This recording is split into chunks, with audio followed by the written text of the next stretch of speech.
This is the VOA Special English Education Report. An old problem is getting new attention in the United States: bullying. Recent cases included the tragic case of a 15-year-old girl whose family moved from Ireland. Phoebe Prince hanged herself in Massachusetts in January following months of bullying. Her parents criticized her school for failing to protect her. Officials have brought criminal charges against several teenagers. Judy Kuczynski is president of an anti-bullying group called Bully Police USA. Her daughter Tina was the victim of severe bullying starting in middle school in the state of Minnesota. Judy Kuczynski says her daughter was a very outgoing child, very involved in all kinds of things, and had lots of friends. But over a period of time, her grades fell completely. She developed health problems. She couldn't sleep. She wasn't eating.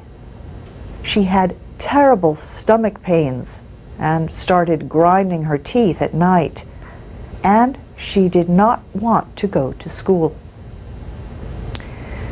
Bullying is defined as negative behavior repeated over time against the same person.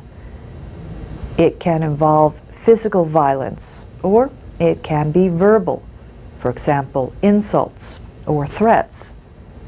Spreading lies about someone or excluding a person from a group is known as social or relational bullying. And now, there is cyberbullying, which uses the internet, email, or text messages. It has easy appeal for the bully because it does not involve face-to-face contact, and it can be done at any time. The first serious research studies into bullying were done in Norway in the late 1970s.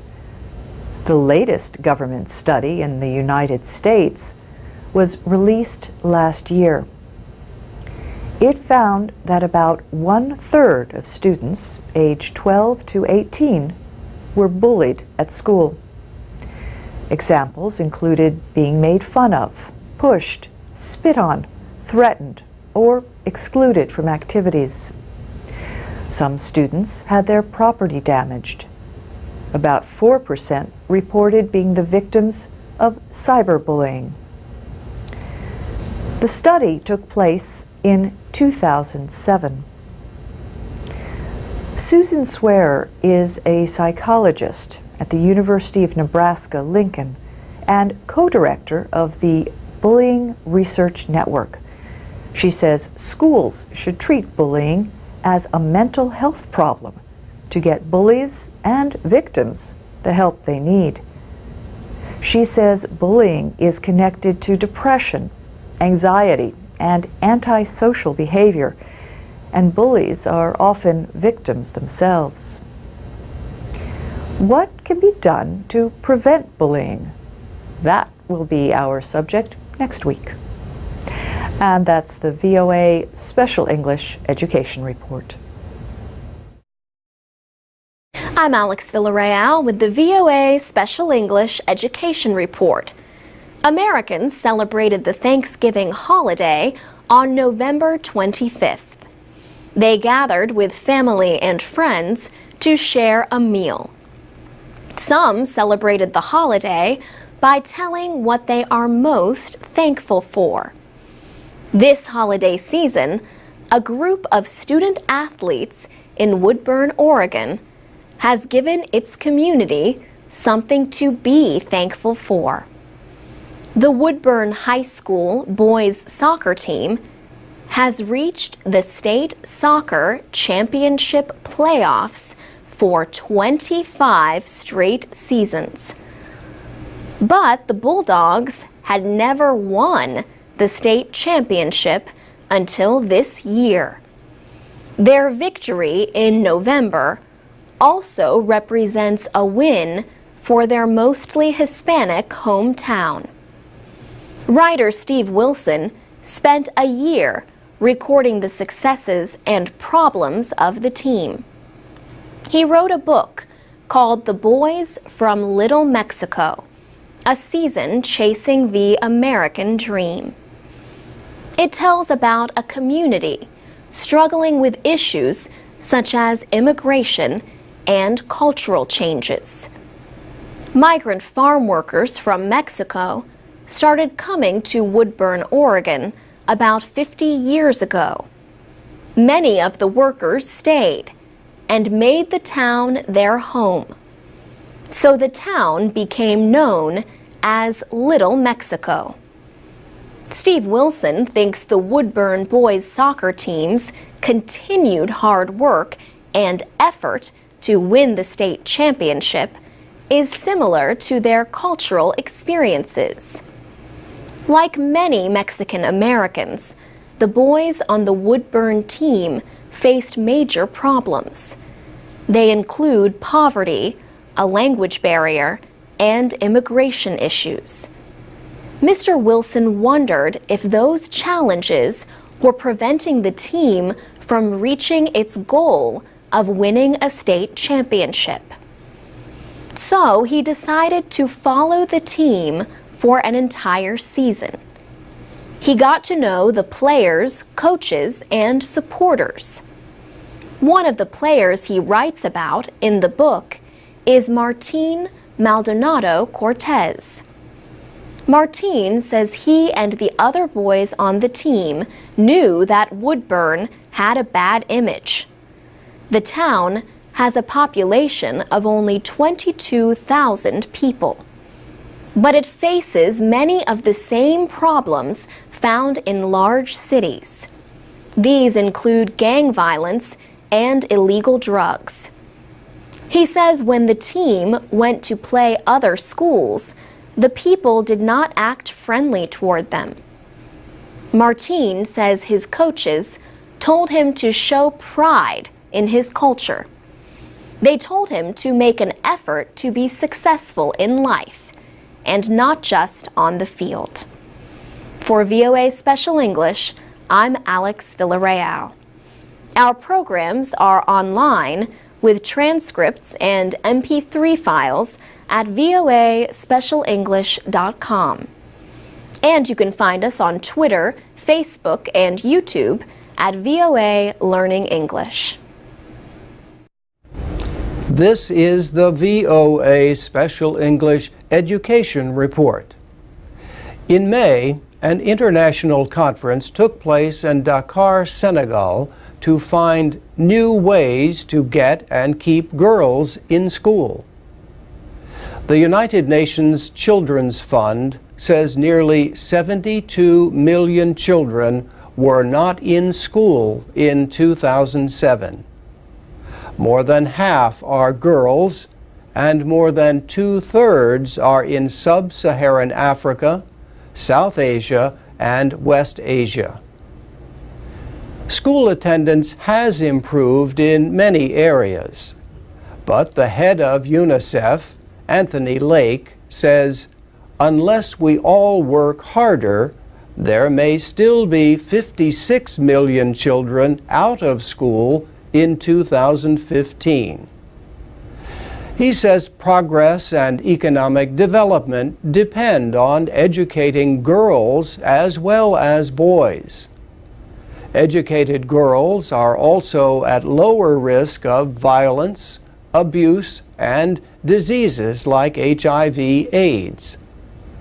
The UN Girls Education Initiative organized the meeting of 200 scholars, aid workers, and government officials from 22 countries. The initiative was launched in Dakar 10 years ago. The aim is to bring primary school education to all girls and boys worldwide by 2015. In Senegal, the number of public schools has doubled in the last 10 years. But UNICEF's Anthony Lake said schools still lack gender equality. He said girls in one Dakar school told him about a lack of bathrooms and textbooks for them and bullying from boys. The conference centered on three main problems to getting and keeping girls in school: violence, poverty, and poor quality education. Anne-Therese Ndongjata is Education Director for UNESCO in Africa. She says donors are giving a lot of resources and civil society groups are working on access to education. The UNESCO official says schools need to modernize and improve what they teach and how they teach it. For example, she says schools should teach African children in their native languages, not just in English or French. To stay in school, experts say children must consider their education useful, and so must their parents. May Rihani from the Global Advisory Committee of the UN Girls Initiative gave an example from a life skills program in Mali. One lesson is about diarrhea. The idea is for children to go tell their mother what they learned. May Rihani says the mother would recognize that this education is important to her and to her family and would want the child to continue to go to school. And that's the VOA Special English Education Report.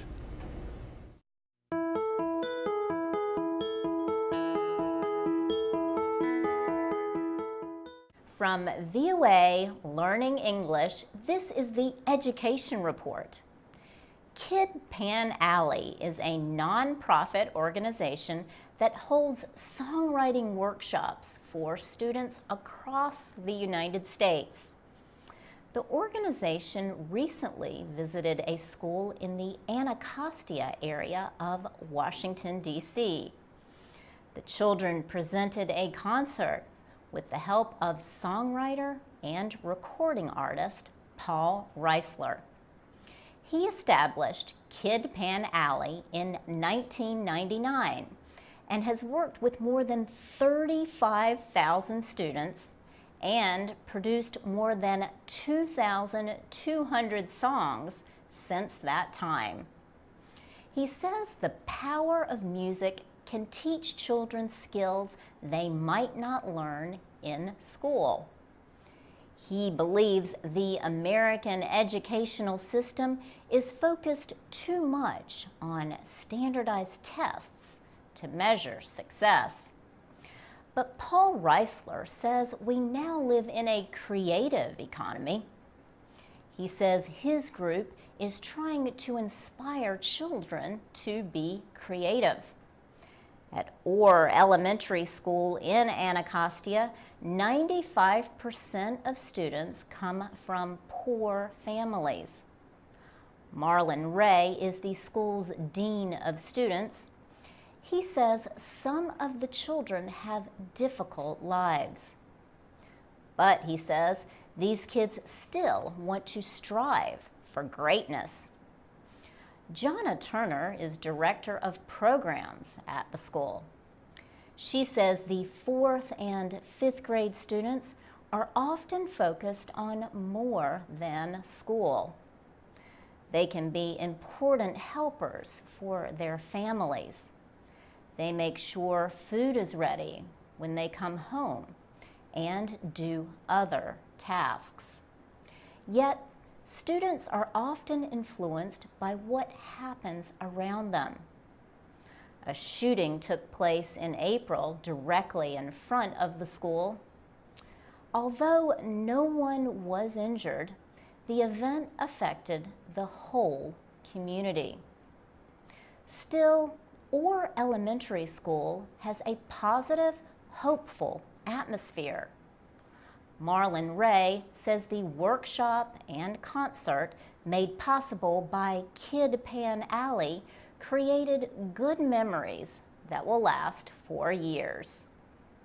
For VOA Learning English, I'm Laurel Bowman.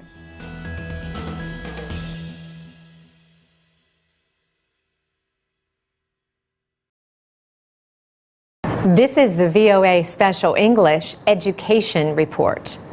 Some women's prisons in the United States offer classes for college credit. But when the prisoners are released, they may not have much chance to continue their education. In 2000, a woman named Barbara Martinsons started a program to help these former prisoners. She established the College and Community Fellowship. Ms. Martinsons taught at Manhattan Marymount College in New York City. She has also taught college courses at a women's prison in New York State. The College and Community Fellowship provides advice to former prisoners. It also helps them gain admission to college. That process can be very difficult for anyone, let alone a person with a prison record. The group also provides financial aid to members attending college. Members of the College and Community Fellowship are called CCF Fellows. Some have earned not only college degrees, but master's degrees and a doctorate. Selena Fulford has already earned one master's degree and is working on her second.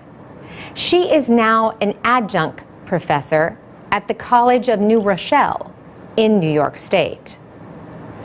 About 70% of those in the program work full-time while studying.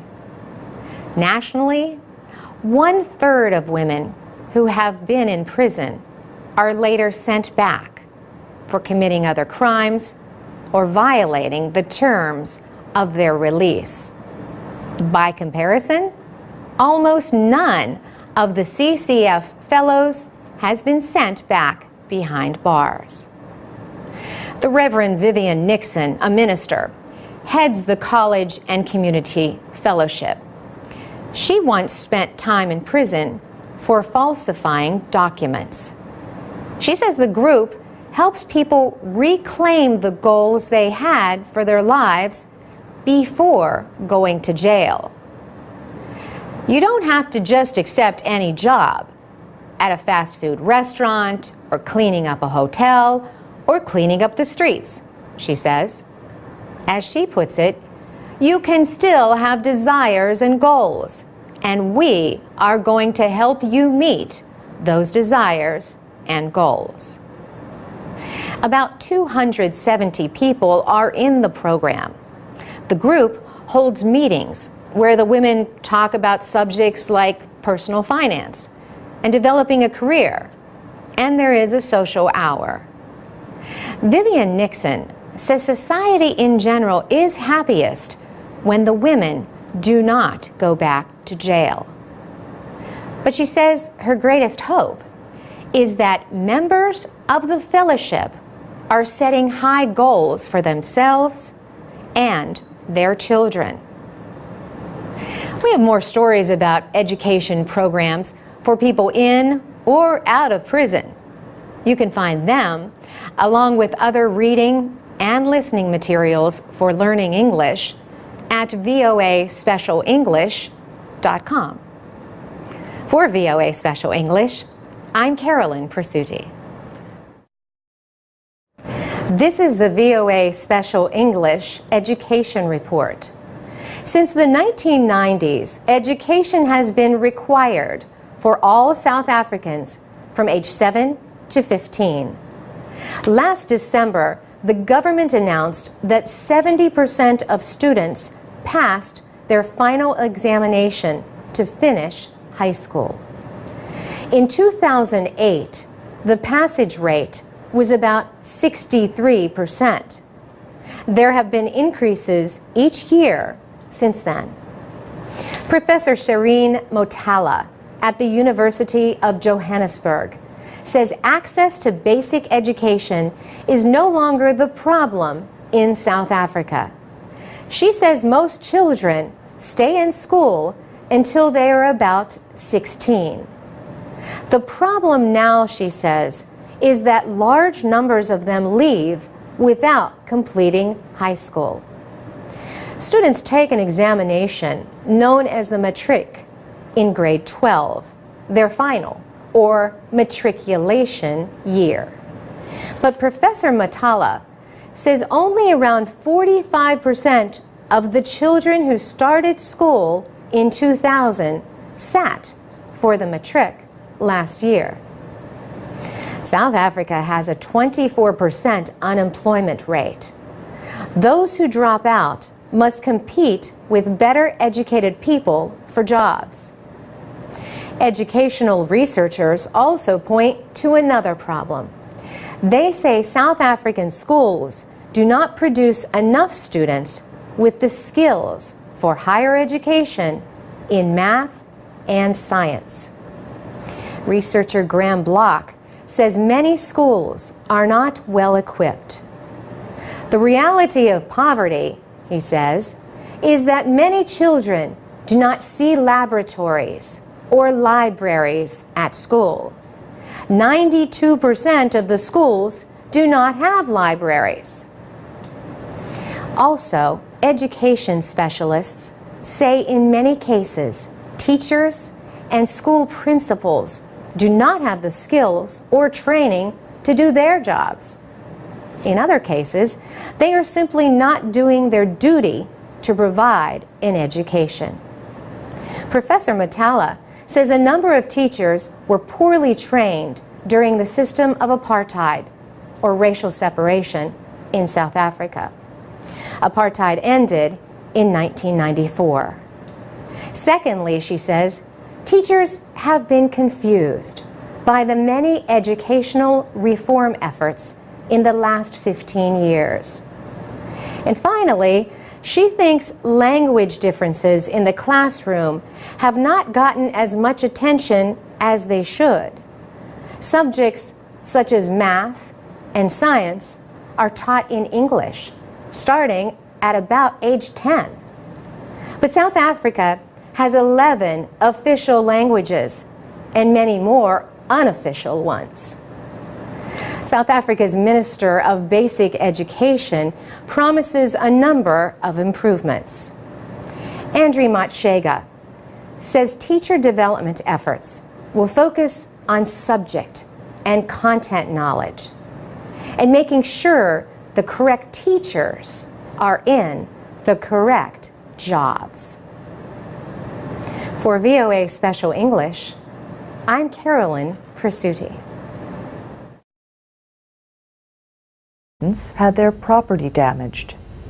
About 4% reported being the victims of cyberbullying. The study took place in 2007.